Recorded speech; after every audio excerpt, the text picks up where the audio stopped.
Bismillahirrahmanirrahim. Assalamualaikum warahmatullahi wabarakatuh.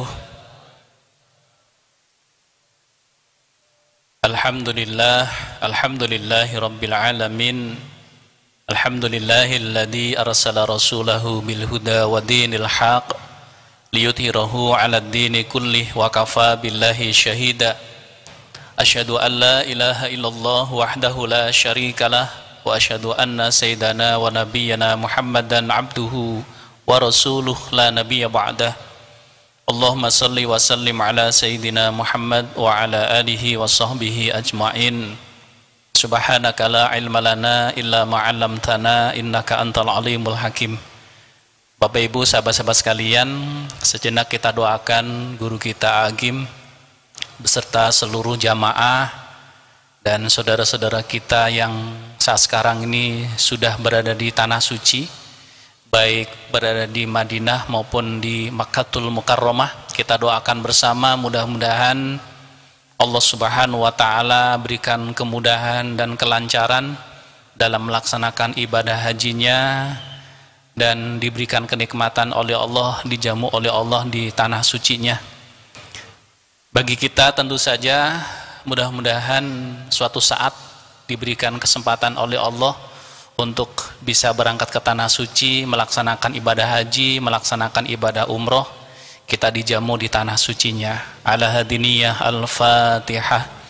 A'udzu billahi minasyaitonir rajim. Bismillahirrahmanirrahim. Alhamdulillahi rabbil alamin, arrahmanir rahim, maliki yaumiddin.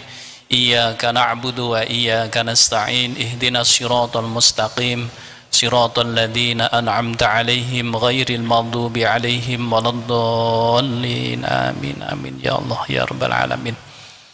Ada salawat yang diajarkan oleh para ulama agar kita diberikan kemudahan oleh Allah untuk bisa segera berangkat ke tanah suci. Gimana salawatnya? Allahumma salli ala sayyidina Muhammadin salatan tuballighuna biha hajja baitikal haram wa ziyarata habibika Muhammadin sallallahu alaihi wasallam bil madinatil munawwarati fi sihhatin wa afiyatin wa bulughil maram wa ala alihi wa sahbihi wa barik wasallim. Hafal? Hafal Ustadz gitu ya, maksudnya Ustadz yang hafal. Yang punya handphone, keluarkan handphonenya, direkam. Nah, kan begitu kan, sekarang kan canggih ya. Kita sambil menunggu guru kita Agim, di sana sedang masuk waktu duhur, beliau sedang melaksanakan sholat duhur sambil menunggu beliau ya. Silakan, sudah dikeluarkan? Kalau sudah, masukkan lagi ya. Ya. Yang SMA tidak bawa handphone ya, nggak usah direkam karena nggak bawa handphone. Ya, Allahumma salli ala sayyidina Muhammadin salatan tuballighuna biha hajja baitikal haram wa ziyarata habibika Muhammadin sallallahu alaihi wasallam bil madinatil munawwarati fi sihhatin wa afiyatin wa bulughil maram wa ala alihi wa sahbihi wa barik wasallim. Nah, sekali lagi, Allahumma salli ala sayyidina Muhammadin salatan tuballighuna biha hajja baitikal haram wa ziyarata habibika Muhammadin sallallahu alaihi wasallam bil madinatil munawwarati fi sihhatin wa afiyatin wa bulughil maram wa ala alihi wa sahbihi wa barik wasallim. Biar 3 kali ya. Allahumma salli ala sayyidina Muhammadin salatan tuballighuna biha hajja baitikal haram wa ziyarata habibika Muhammadin sallallahu alaihi wasallam bil madinatil munawwarati fi sihhatin wa afiyatin wa bulughil maram wa ala alihi wa sahbihi wa barik wasallim. Mudah-mudahan dengan istiqomah kita berdoa kepada Allah, jadi jalannya banyak untuk bisa berangkat ke tanah suci. Orang yang berangkat ke tanah suci itu tidak semuanya orang yang mampu, orang yang kaya secara finansial. Tapi ketika Allah mengundang hambanya, maka Allah akan memampukan, Allah akan memberikan jalan kepada kita, ya, bisa berangkat ke tanah suci. Hanya ikhtiarnya harus kita lakukan, ikhtiar lahir, ikhtiar batin. Ikhtiar lahirnya apa? Satu, nabung. Sudah punya tabungan belum?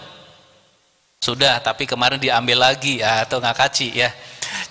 Ikhtiar lahir, nabung, ya. Yang kedua apa? Pelajari ilmu ataupun manasikal haji awil umrati, ilmu yang hubungannya dengan tata cara melaksanakan ibadah haji dan melaksanakan ibadah umroh. Jong yang di rumah punya buku ataupun kitab tuntunan pelaksanaan ibadah haji, ada yang punya? Belum. Berarti pulang dari sini beli bukunya, ya. Kalau tidak ada, yang gratis ada di Google. Nah, di Mbah Google langsung tuntunan pelaksanaan ibadah haji ataupun ibadah umroh, dipelajari dari mulai awal. Rukun haji ada berapa, wajib haji ada berapa, yang membatalkan ada berapa, dan sebagainya. Terus dipelajari. Nah, ikhtiar pertama apa? Nabung. Dua adalah pelajari ilmunya. Jadi kita memantaskan diri untuk menjadi tamu Allah. Ibaratkan kita mau menghadiri undangan seseorang, kita tahu apa yang boleh, ada yang tidak boleh kita lakukan. Jadi apa yang boleh kita lakukan dan apa yang tidak boleh kita lakukan sebelum kita berangkat memenuhi undangan orang tersebut, harusnya sudah kita pelajari. Kebayang pas sampai di sana baru mau buka bukunya, ternyata nggak boleh pakai sendal jepit. Wah, itu ya, sekarang lagi rame kan itu, nggak boleh naik motor pakai sendal jepit, ya. Jadi pelajari ilmunya. Oh, cara melaksanakan ibadah haji, rukun haji itu ada berapa dan lain sebagainya, dipelajari ilmunya, ya. Satu apa tadi? Nabung, pelajari ilmunya. Yang ketiga tadi, perbanyak doa, ikhtiar batin kita, ikhtiar lahir kita, ikhtiar batin kita lakukan, lahir batin kita lakukan.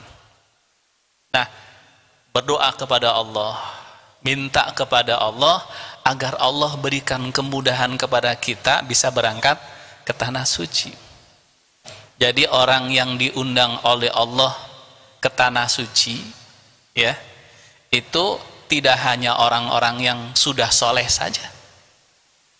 Benar kan? Sama ini yang pada belajar di Darut Tauhid kan tidak semuanya yang sudah soleh. Tapi yang jelas yang datang ke Darut Tauhid adalah orang-orang yang ingin soleh. Halo, ibu dari mana bu? Yang kuning? Dari Bogor, alhamdulillah. Terima kasih ibu ya sudah bersilaturahim ke Darut Tauhid. Jadi sampai mana tadi? Sampai Bogor ya. Doa, banyak meminta kepada Allah Subhanahu wa Ta'ala. Minimal sehari 5 kali ba'da sholat. Ya Allah, berikanlah kemudahan kepada hambamu ini untuk bisa berangkat ke tanah sucimu. Minta kepada Allah, kan gratis. Nah, pertanyaan adalah sudah minta ataupun belum? Ya itu loh, saat masalahnya saya lupa terus kan gitu. Berarti belum serius kalau masih lupa. Kan sesuatu yang betul-betul dibutuhkan itu biasanya nggak lupa, ya. Karena kita betul-betul ingin sekali sehingga tidak lupa. Nah, minta kepada Allah minimal tadi setiap habis sholat, ya Allah, hambamu ini ke tanah sucimu, ya Allah, undang ke tanah sucimu, berikanlah kesempatan untuk bisa sujud di Baitullahmu, ya Allah. Minta kepada Allah Subhanahu wa Ta'ala. Ditambah dengan malam hari ketika melaksanakan sholat tahajud, di situ di waktul mustajab.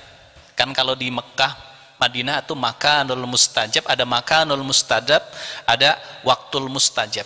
Kalau di kita hanya waktul mustajab, waktu yang mustajab, minta kepada Allah Subhanahu wa taala. Nanti Allah kan berikan jalan kepada kita. Itu ya. Siap semuanya? Ya. Kita amalkan, mudah-mudahan kita diberikan kesempatan oleh Allah, ditolong oleh Allah. Bisa jadi tabungan kita itu belum cukup, tapi kalau Allah mengundang kita akan dicukupi. Wa yarzuquhu min haitsu la yahtasib. Allah akan berikan rizki dari tempat yang tidak disangka-sangka. Kalau kita berangkat ke tanah suci karena hafalannya, kayaknya lama banget Pak nunggu diundang ke tanah suci. Pak Halimin, ya Allah, saya pingin diundang ke tanah suci, syariatnya 30 juz. Masih lama Pak 30 juz. Kenapa? Baru mulai juz 30 kan gitu. Kalau kita berangkat jalannya jalan hafal Al-Qur'an, belum pada hafal Al-Qur'an. Ya. Kalau diundang jalannya adalah ahli tahajud, kelihatannya tahajudnya juga sering kesiangan, kan begitu ya. Kalau diundangnya melalui jalur ahli sedekah, kayaknya juga sedekahnya sudah sedikit kurang ikhlas lagi, kan gitu. Sudah sedikit kurang ikhlas. Nah, Allah akan memberikan jalan. Seperti begini. Ketika Pak Gubernur akan mengadakan walimatul ars misalkan, ya, beliau akan mengadakan walimahan. Orang-orang yang diundang oleh beliau itu tidak semua ataupun tidak hanya pejabat saja, tapi ada orang-orang tertentu yang tidak punya jabatan juga diundang. Jadi ada orang-orang tertentu yang tidak punya jabatan juga diundang. Kalau yang diundang hanya orang yang punya jabatan saja, mungkin sedikit. Ya. Tapi ternyata beliau undangannya banyak. Kenapa? Ternyata yang diundang bukan hanya orang yang punya jabatan, tapi yang tidak punya jabatan pun diundang. Misalkan ya, di dekat rumah beliau itu ada pos satpam. Karena ada hubungan tertentu, ya, jaga rumah beliau, maka saat beliau punya hajat diundang, walaupun tidak punya jabatan tinggi, kan begitu. Ataupun RT, RW, pengurus masjid, karena beliau sering sholat berjamaah di masjid, akhirnya apa? Pengurus masjid, jamaah masjid juga diundang. Artinya apa?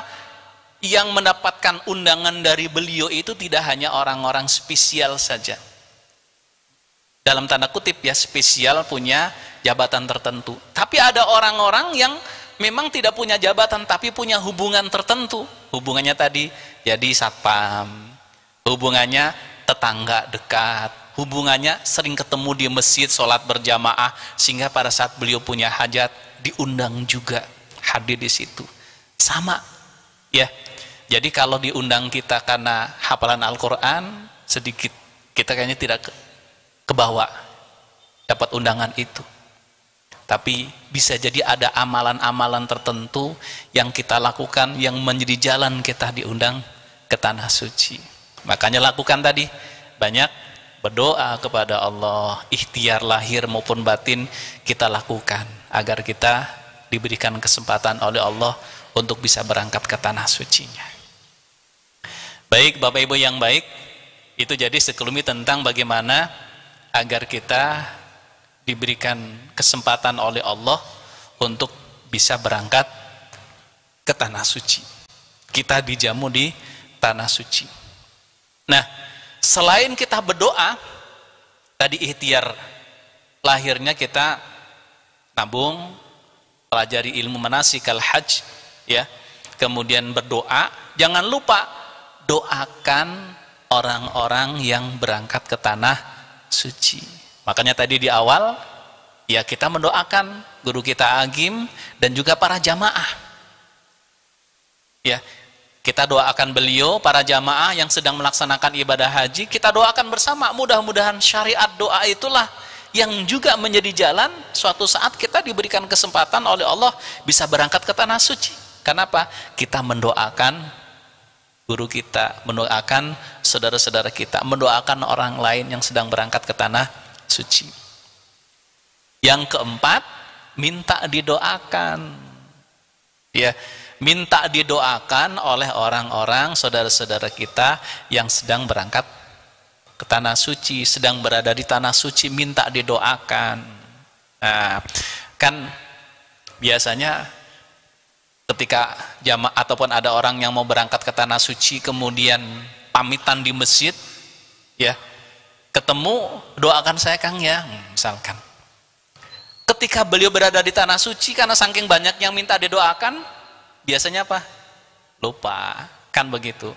Makanya supaya tidak lupa, di WA kan gitu. Ketika kita sekarang misalkan WA ke saudara kita yang sedang berada di tanah suci, minta didoakan supaya apa? Beliau di tanah suci mendoakan kita. Dan sangat senang ya, saudara-saudara kita yang sedang berada di tanah suci, kalau diminta untuk mendoakan, mereka sangat senang untuk mendoakan kita. Baik, Bapak Ibu yang baik, ya, saya ingin menyampaikan ini tadi sebagai prolog ya, pengantar ya, menyampaikan ada 6 kelompok manusia yang oleh Allah dinyatakan sebagai pewaris surga Firdaus.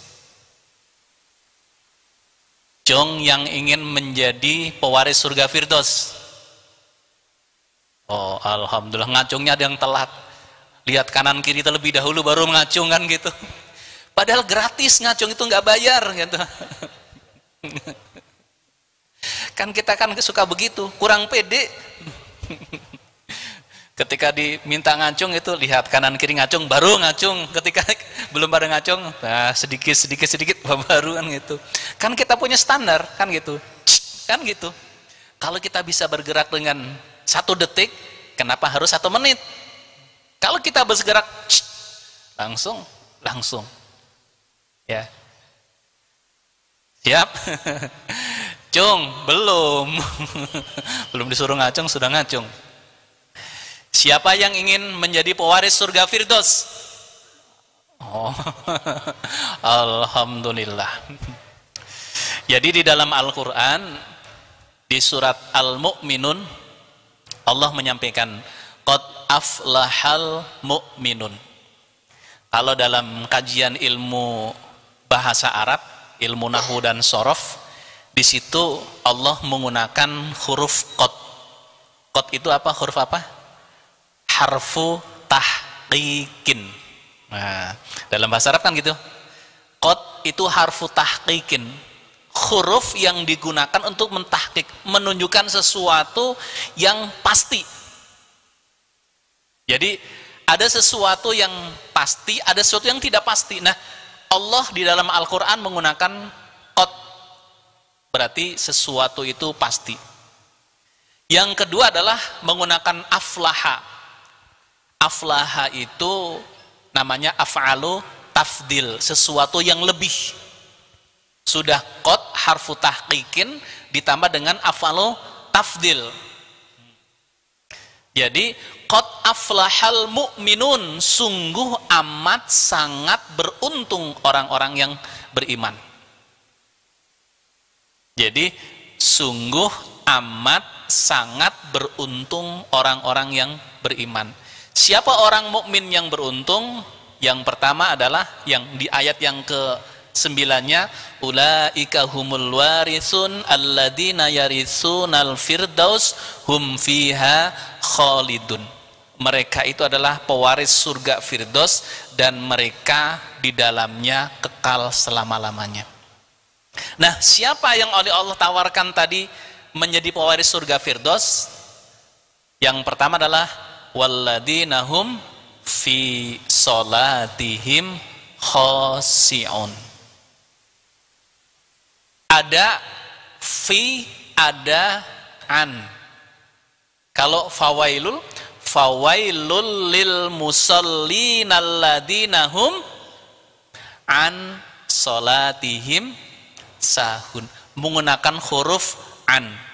Tapi kalau fi salatihim ya menggunakan huruf fi. Apa yang membedakan antara an dengan fi? Nah, ini sedikit kajian bahasa. Kalau fi itu sesuatu di dalamnya ketika melaksanakannya. Misalkan sholat, berarti sholatnya. Makanya fi sholatihim khosiun, berarti ketika melaksanakan sholat dia khusyuk. Kata Imam Ghazali, tingkatan orang yang khusyuk, tingkatan pertama, ini tingkatan playgroup. Nah, ketika sholat, rukun dan syaratnya terpenuhi, itu sudah masuk kategori khusyuk, tingkatan pertama, playgroup. Tingkatan kedua, orang yang sholat, rukun dan syaratnya terpenuhi, ketika takbiratul ihram ingat Allah. Makanya kan ketika takbiratul ihram itu bimaddi takbiratul ihrami, mengucapkan Allahu Akbar, dipanjangkan bimaddi Allahu Akbar. Kenapa? Saat itu ya untuk kita mengingat Allah. Bagaimana dengan melafalkan niat? Melafalkan niat itu dilakukan di luar sholat. Karena dilakukan di luar sholat, ada yang melakukan, ada yang tidak melakukan. Yang melakukan beralasan, toh ini kan dilafalkan sebelum takbiratul ihram. Kan awalnya sholat adalah takbiratul ihram, miftahus sholati at-tahuru wa tahrimuha at-takbiru wa tahliluha at-taslimu. Kuncinya sholat adalah bersuci, kemudian mulai diharamkannya adalah ketika takbiratul ihram, dan mulai dihalalkan ketika sudah salam. Miftahus sholati at-tahuru wa tahrimu at-takbiru wa tahliluha at-taslimu. Jadi ketika sudah salam sudah selesai. Nah, karena melafalkan usolli fardul asri arba raka'atin mustaqbilal kiblati ada amamuma lillahi ta'ala, itu dilakukan sebelum sholat, maka sebagian ulama mengatakan boleh. Kenapa? Sebelum sholat. Yang tidak boleh adalah Allahu Akbar langsung usolli fardul asri. Nah, sudah takbiratul ihram baru mengucapkan usolli, sholatnya tidak sah, batolat sholatuhu. Ya. Yang kedua, yang tidak melafalkan. Yang tidak melafalkan landasannya apa? Rasulullah tidak melafalkan niat. Para sahabat juga tidak melafalkan niat. Imam madhab termasuk Imam Syafi'i juga tidak melafalkan niat. Yang melafalkan niat apa? Pengikutnya Imam Syafi'i ataupun madhab Syafi'iyah. Ada Imam Syafi'i, ada Syafi'iyah. Jadi Syafi'iyah itu adalah pengikutnya Imam Syafi'i. Jadi beda ya, makanya kan ada kalanya Imam Syafi'i tidak melakukan, tapi pengikutnya Imam Syafi'i beristihad dan melakukan. Jadi melafalkan usholi itu adalah ijtihadnya Imam Nawawi, muridnya, pengikutnya Imam Syafi'i. Nah, kadang-kadang yang seperti ini jadi masalah, dipermasalahkan. Akhirnya apa? Bikin masjid sendiri. Gara-gara apa? Yang satu pakai usholi, yang satu tidak pakai usholi. Kan suka yang begitu. Tidak mau sholat berjamaah. Gara-gara apa? Imamnya pakai usholi. Ataupun sebaliknya, tidak mau sholat berjamaah. Karena apa? Imamnya tidak pakai usholi.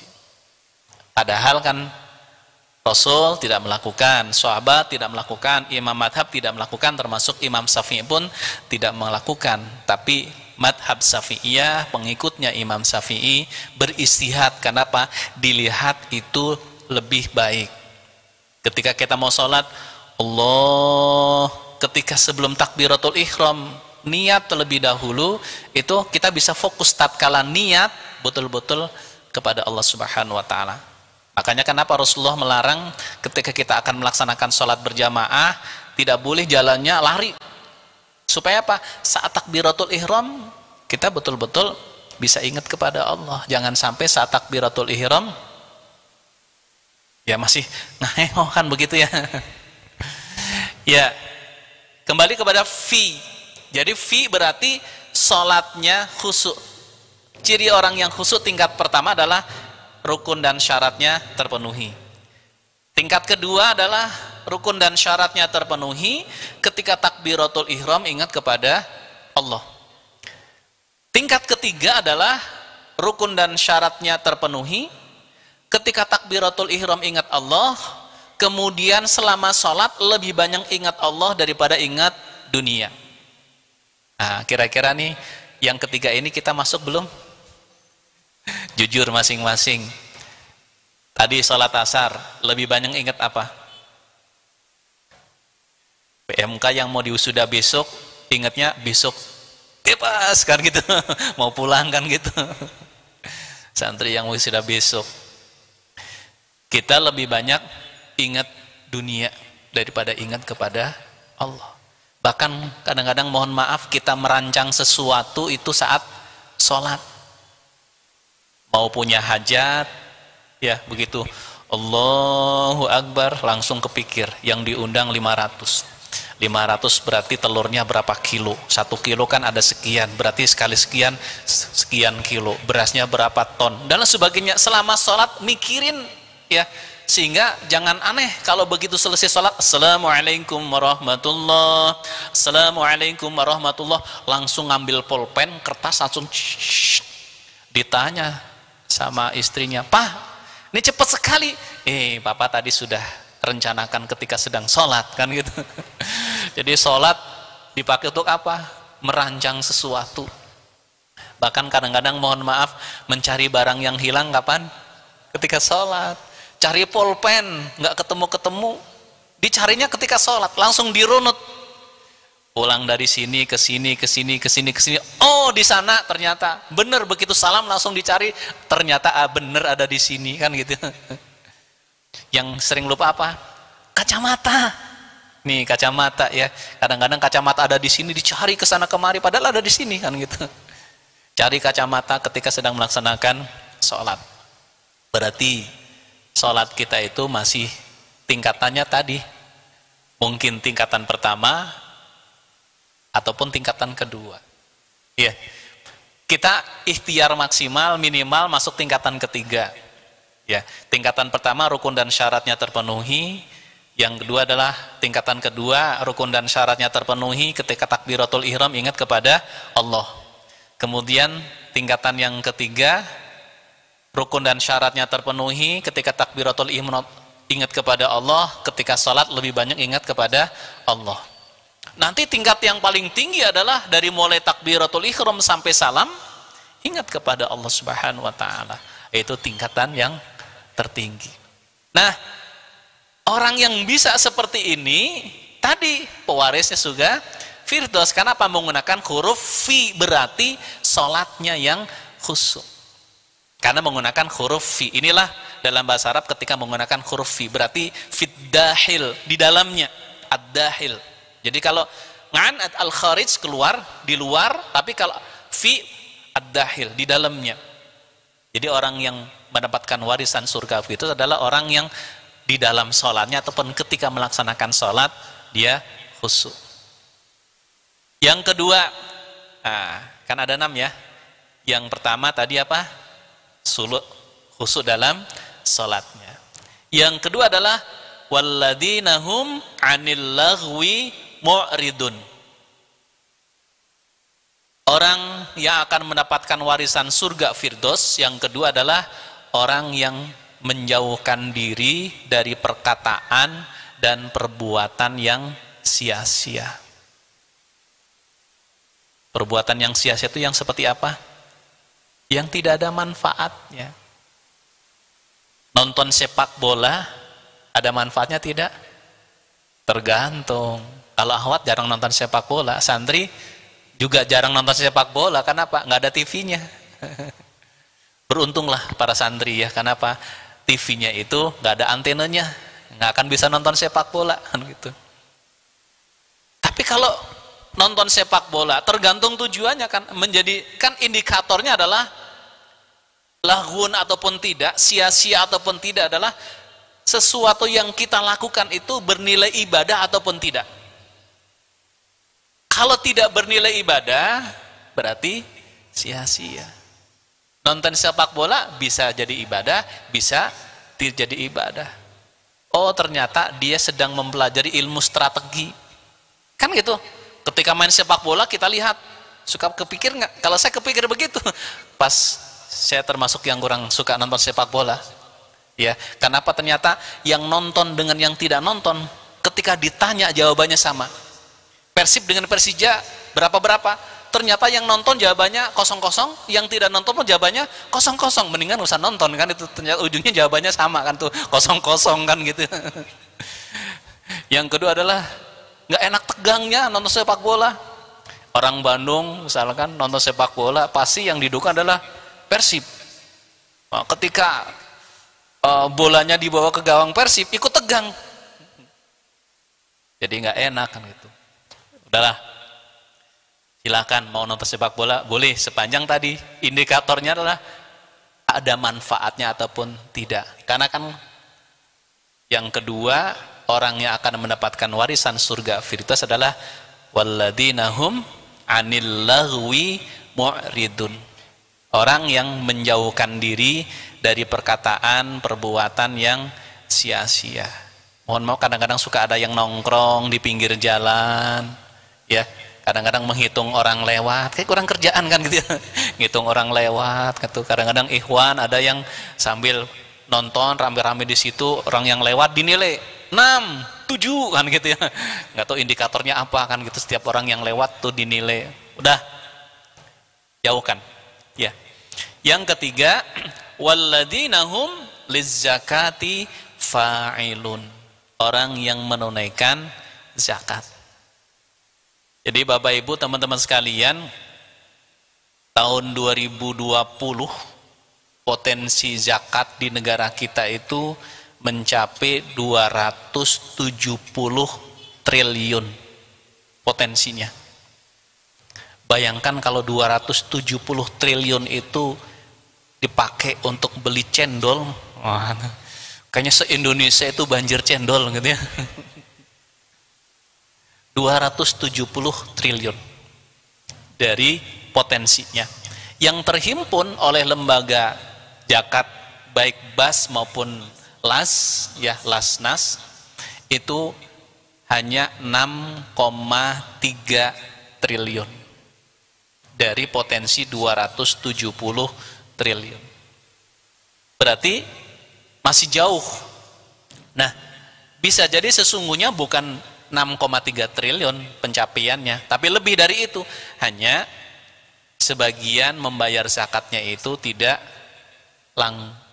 ke lembaga amil zakat, ya, langsung ke mustahiknya, sehingga tidak tercatat, tidak terdokumentasikan, dan tidak terlaporkan ke BAS.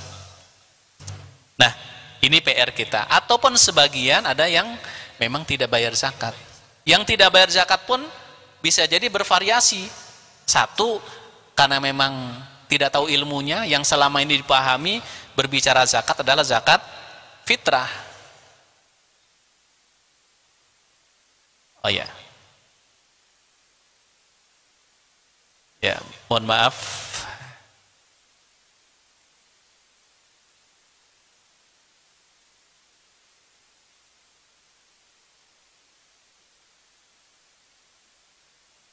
Baik, alhamdulillah guru kita sudah bersama dengan kita. Assalamualaikum A. Bersama dengan kita. Assalamualaikum A. Bersama dengan kita. Assalamualaikum A. Bersama dengan kita. Assalamualaikum A. Bersama dengan kita. Assalamualaikum A. Bersama dengan kita. Assalamualaikum A. Bersama dengan kita. Assalamualaikum A. Bersama dengan kita. Assalamualaikum A. Bersama dengan kita. Assalamualaikum A. Bersama dengan kita. Assalamualaikum A. Bersama dengan kita. Assalamualaikum A.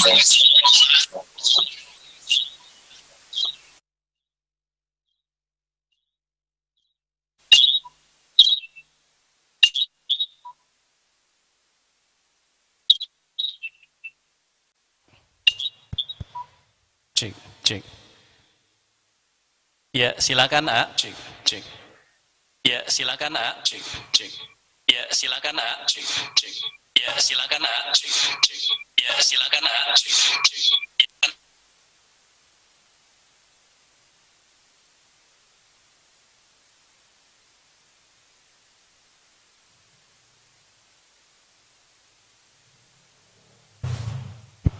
Ya lanjut aja dulu Ustaz sampai selesai.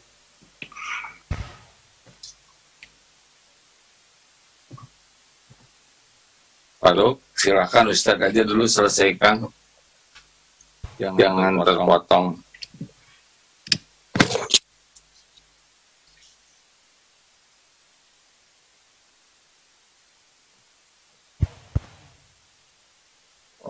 Wah. Halo, assalamualaikum. Assalamualaikum warahmatullahi wabarakatuh. Silakan A. Ini di masjid ada teman-teman santri SMA. Ayo Ustaz, lanjut aja dulu Ustaz. Siap A. Izin A. Sedikit lagi A. Baik Bapak Ibu sahabat-sahabat sekalian. Jadi yang pertama siapa yang orang yang akan mendapatkan pewaris ataupun menjadi pewaris surga Firdaus? Yang pertama siapa? Orang yang khusyuk dalam sholatnya. Yang kedua, kenapa orang yang menjauhkan diri dari perkataan dan perbuatan yang sia-sia. Yang ketiga, orang yang menunaikan zakat. Yang keempat adalah orang yang senantiasa menjaga kemaluannya, menjaga kehormatannya. Yang kelima, orang yang senantiasa menjaga amanah dan ketika berjanji dia menepatinya. Dan yang terakhir adalah orang yang sungguh-sungguh, ya, orang yang senantiasa melaksanakan sholat. Di surat Al-Mu'minun ayat yang ke-9 Allah menyampaikan ulaika humul warithun alladzina yaritsunal firdaus hum fiha khalidun. Mereka itulah 6 kelompok ini orang-orang yang akan menjadi pewaris surga Firdaus dan mereka di dalamnya kekal selama-lamanya. Mudah-mudahan Allah golongkan kita menjadi para pewaris surga Firdaus insya Allah. Alhamdulillah, silakan A.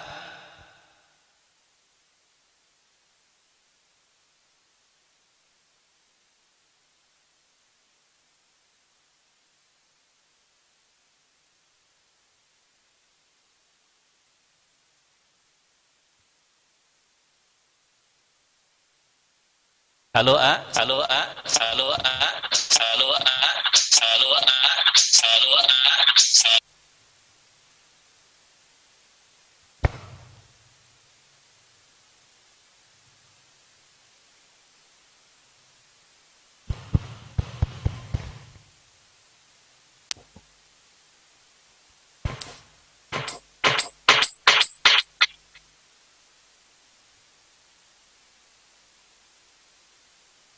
Ya.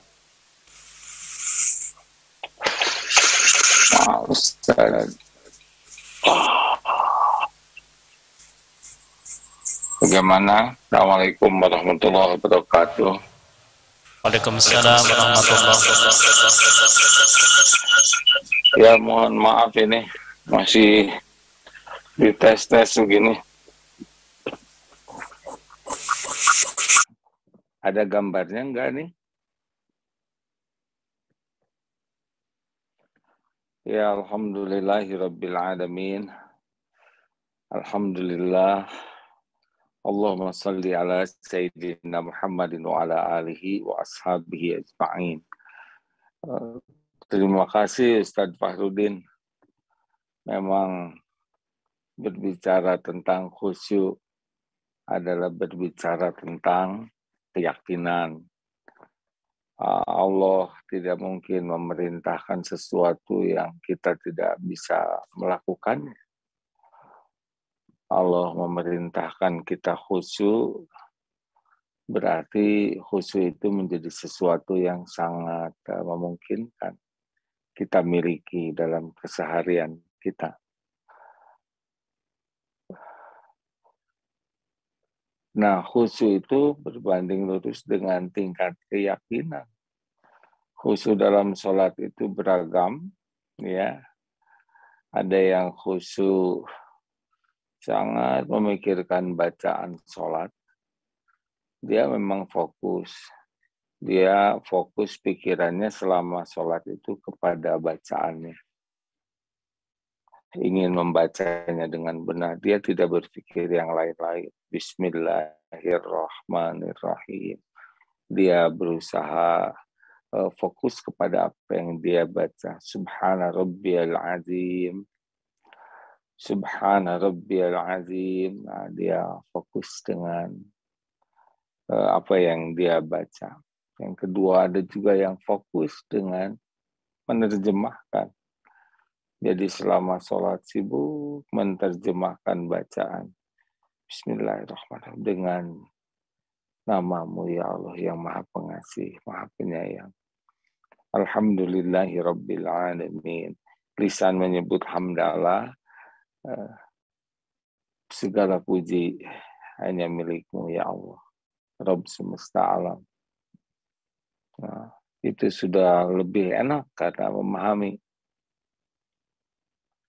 Ada juga yang khusyuknya itu merasa dilihat Allah. Karena yakin bahwa dirinya sedang melakukan perintah yang sangat penting, yang sangat disukai Allah. Dan selama sholat ini, merasa Allah sedang memperhatikan dirinya. Seperti ada, kita aja kalau ada CCTV suka jauh lebih menikmati. Dia belum begitu paham bacaan sholat. Tapi dia merasa bahwa Allah sedang memperhatikan gerak-geriknya. Allah sedang memperhatikan mulutnya, pikirannya. Jadi tetap dia merasa khusyuk, merasa dilihat Allah. Ada lagi yang sholat khusyuknya itu dia merasa Allah menatapnya, menyaksikannya, dan merasa sedang berbicara kepada Allah karena mengerti apa yang dibacanya. Jadi mengerti arti bacaannya, merasakan saya sedang ruku kepada Allah. Maha suci Engkau, wahai yang maha agung. Jadi tidak seperti hanya orang merasa diawasi CCTV, tapi seperti ya kalau ini tidak boleh menyamakan dengan makhluk ya. Tapi ada perasaan saya sedang menghadap kepada Allah yang menguasai, memiliki, menentukan segala-galanya dan janji akan mengabulkan. Dan janji sholat ini menjadi jalan pembuka pertolongan Allah, kasih sayang Allah. Sehingga sholatnya itu benar-benar penuh harapan. Ya, jadi ada kedekatan, merasa dan meminta. Tidak hanya merasa diperhatikan, tapi merasa berkomunikasi. Dalilnya anta'budallah ka'annaka tarah wa ilam takun tarah fa innahu yarok. Beribadah seakan engkau melihat Allah, dan sekiranya engkau memang tidak melihat Allah, maka yakinilah Allah melihatmu. Nah, ini akan mudah kalau Allah menolong. Caranya bagaimana? Ya, caranya adalah kita harus menambah ilmu kita tentang keyakinan kepada Allah. Belajar ilmu tauhid ini merupakan gerbang utama. Karena tanpa ilmu tidak bisa. Seberapa sungguh-sungguh ya. Yang pertama maaf tekad, yang kedua belajar, yang ketiga riyadho. Riyadho yang paling utama apa? Ya, riadohnya la jajalul lisanu qatban min dzikrillah. Kita harus berusaha sekuat tenaga banyak menyebut nama Allah. Lisan ini terus menyebut nama Allah. Pikiran kita melihat apapun yakin semuanya ciptaan Allah, milik Allah, dalam kekuasaan Allah setiap saat.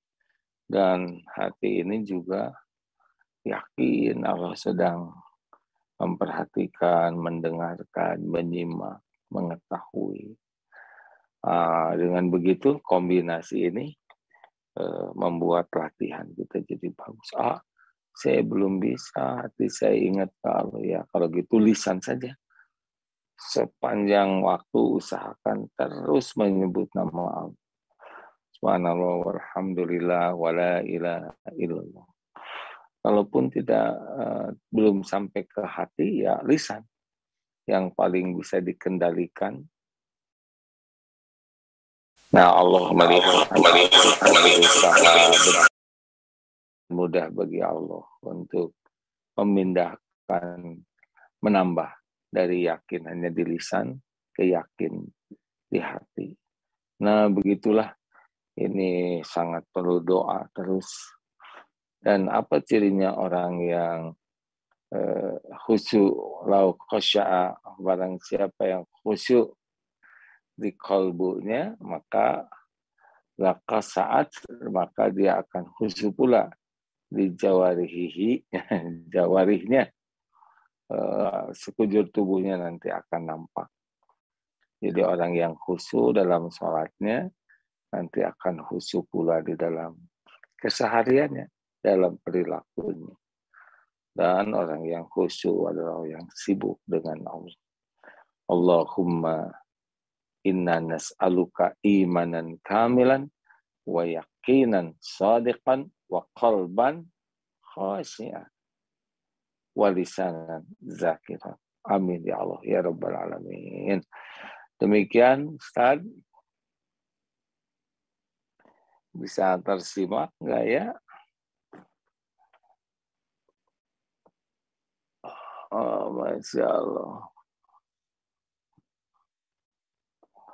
Belang, nggak ada lampunya ya. Oke.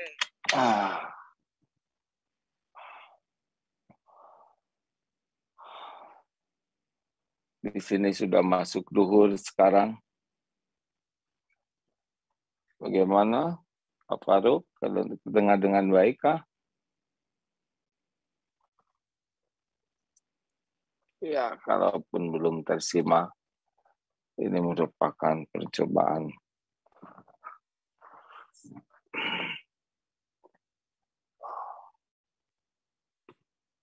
Cukup? Oh, jelas. Ali Ramdhani bisa membalas ya. Pak Faruk nggak ada? Terima kasih. Semoga semuanya bisa menyimak dan nanti malam kita akan coba bagaimana bahagia itu seperti apa ya. Terima kasih sahabatku sekalian, semoga yang hadir diundang oleh Allah ke Baitullah dijadikan ahlul yakin. Allahumma salli ala Sayyidina Muhammad wa ala alihi wa ashabihi ajma'in. Allahumma ja'alna minat tawabin wa ja'alna minal mutatahhirin wa ja'alna min ibadika sholihin. Allahumma inna nas'aluka imanan kamilan wa yaqinan sadiqan wa qalban khashi'an wa lisanan zakiran. Allahumma ya muqallibal qulub tsabbit qulubana ala dinika wal iman. Rabbana la tuzigh qulubana ba'da idh hadaitana wa hab lana min ladunka rahmah innaka antal wahhab. Allahumma ighfir lil mu'minina wal mu'minat wal muslimina wal muslimat al ahya'i minhum wal amwat. Taqabbal minna ya arhamar rahimin innaka antas samiul alim. Amin ya Allah ya rabbal alamin. Sallallahu. Ya, semoga kita semua menjadi orang yang bisa menjadi lebih baik sholatnya.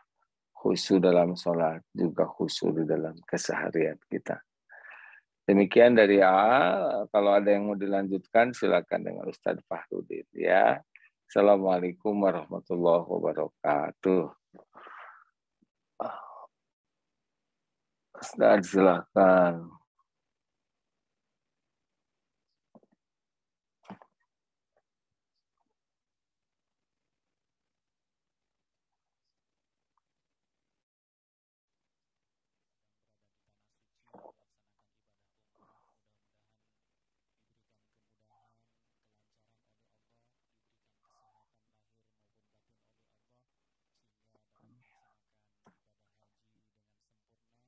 Dan ibadah-ibadahnya pun diterima oleh Allah Subhanahu wa taala. Amin, Allahumma amin.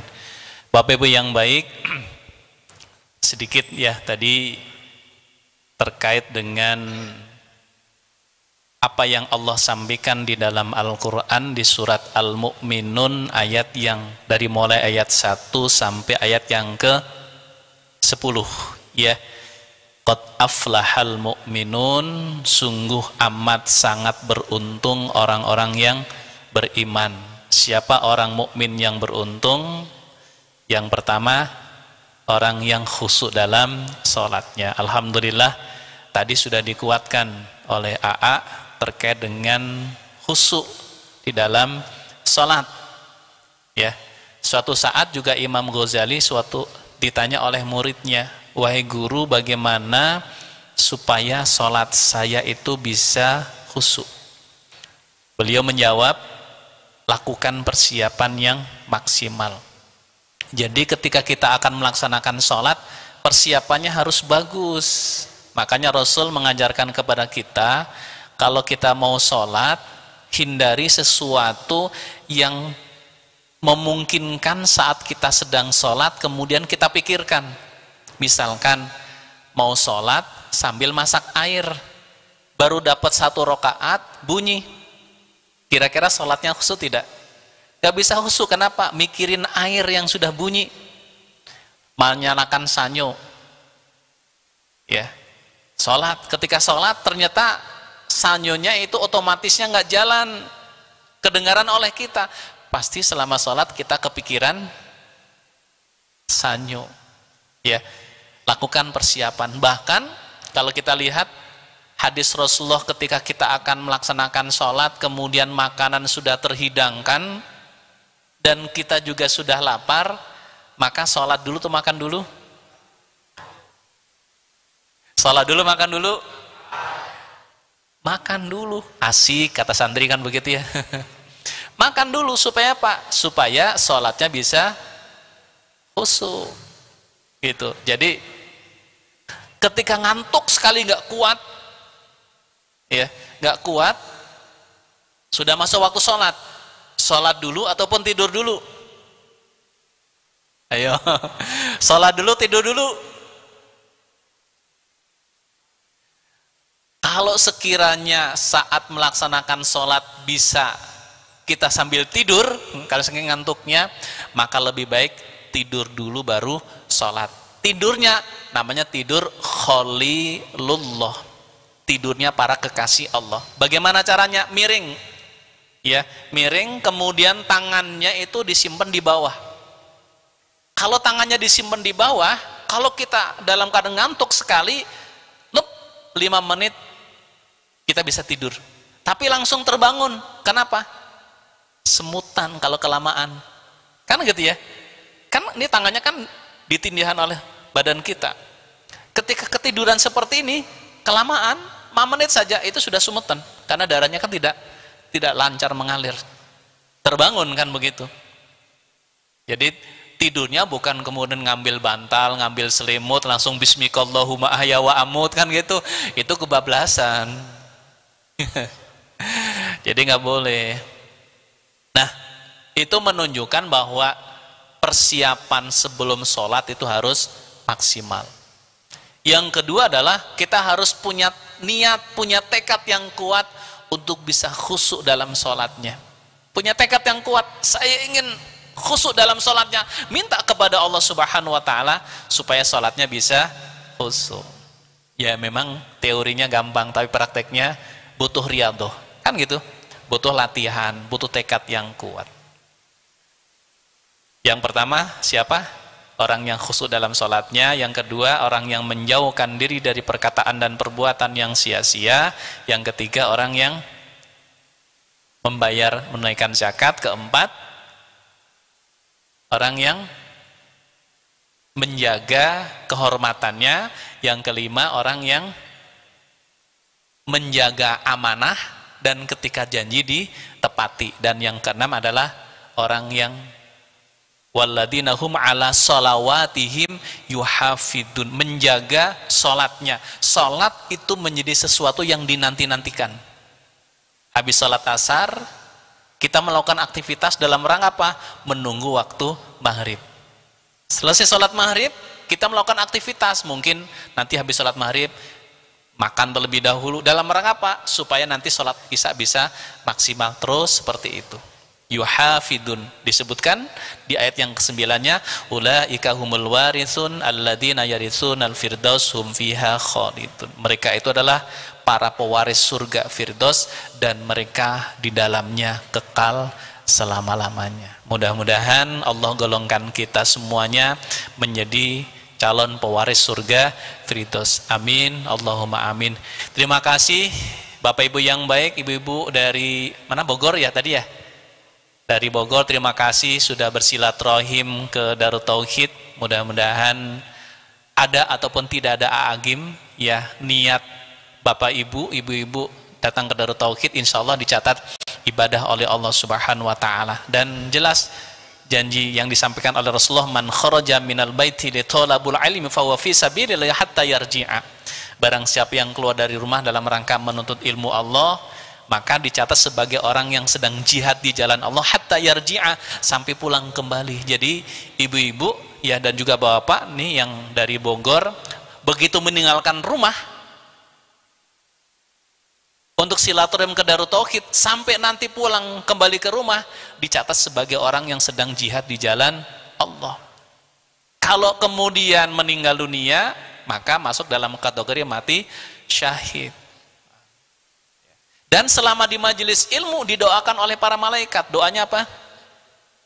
Bismikallahumma ahya wa amut, bukan itu doa tidur ya. Allahumma ghfir lahum, Allahumma arhamhum. Ya Allah, ampuni dosa-dosa hambamu yang sedang berada di majelis ilmumu ini. Bapak Ibu punya dosa tidak? Banyak atau banyak sekali? Banyak sekali. Dan salah satu jalan Allah menggugurkan dosa-dosa kita adalah hadir di majelis ilmu, banyak bersilaturahim. Kemudian doa yang kedua apa? Allahumma arhamhum. Ya Allah, limpahkan rahmat dan kasih sayangmu kepada hamba-hambamu yang sedang berada di majelis ilmumu. Bahkan malaikat Jibril datang ke tempat ini dalam rangka apa? Menaungin orang-orang yang sedang berada di majelis ilmu. Kalau kita lihat dalam kitab Riyadul Badi'ah ya, dalam kitab Riyadul Badi'ah disebutkan malaikat Jibril salah satunya ditugaskan oleh Allah adalah untuk menaungi dengan sayapnya orang-orang yang sedang berada di majelis ilmu. Makanya kan kalau ngaji biasanya apa? Ngantuk. Kenapa? Dinaungin oleh sayapnya malaikat Jibril, kan begitu ya. Seperti anak yang kecil-kecil masuk dalam induk ayamnya gitu ya, langsung pada tidur, kan begitu. Nah, makanya kalau ngaji jangan salah doa. Kalau ngaji salah doa, bismikallahumma ahya wa amut, ya pasti tidur. Doanya gimana? Alhamdulillahilladzi ahyana ba'dama amatana wa ilaihin nusur. Jadi baca doa bangun tidur kan gitu. Masa sudah baca doa bangun tidur mau tidur lagi kan gitu. Baik ibu bapak yang baik, sekali lagi terima kasih. Mudah-mudahan apa yang kita lakukan menjadi amal soleh dan menjadi bekal kita untuk kembali menghadap Allah Subhanahu wa Ta'ala. Amin, Allahumma amin. Kita akhiri dengan membaca hamdalah dan doa kafaratul majlis. Alhamdulillahirabbil alamin. Subhanakallahumma wa bihamdika asyhadu an la ilaha illa anta astaghfiruka wa atubu ilaik. Assalamualaikum warahmatullahi wabarakatuh. Makasih ya adik-adik.